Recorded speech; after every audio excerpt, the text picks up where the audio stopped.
ইরাকে আমাদের অনেক বাংলাদেশি ভাই নতুন আসছে।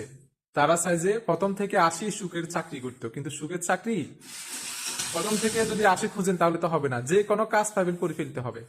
ঠিক আছে, আপনারা যে বলেন অফিসে একটা কাজ দেখেন, অফিসে একটা কাজ দেন, অফিসে কি কাজ করে মানুষে? এই যে আমাদের এই যে আরেকজন বাংলাদেশি ভাইয়ের কাছ থেকে শুনেন, উনি আজকে 10 বছর হয়েছে ইরাকে আসছে। যে হালিম ভাই, হ্যাঁ, যে মানুষে যে বলে 80 মতো অফিসে কাজ করবো, তো অফিসে কি কাজ তুমি একটু বল আছে? এই তো মোছা টোছা করা, টেবিল মোছা, চা পানি দেওয়া, এই কাজ বুঝছেন। এই যে অনেকজন অফিস ছাড়া কাজ করতে চায় না, এটা কি ঠিক? না, এটা ঠিক না। যে কাজ তো কাজ, অফিসারই আছে, কাজ তো কাজ। হ্যাঁ, অফিসের কাজে মানে আরো বেশি বেশি কষ্ট, বেশি ডিউটি। হ্যাঁ, মানুষ তো এগুলো তো বোঝে না। অন্যান্য দিন 12 ঘন্টা ডিউটি করে, এখানে এখানে 14 ঘন্টা 18 ঘন্টা ডিউটি করার লাগে। হ্যাঁ। আর আমরা বৈশা থাকি, বৈশা থেকে ডিউটি দিই, এটা কি ডিউটি না?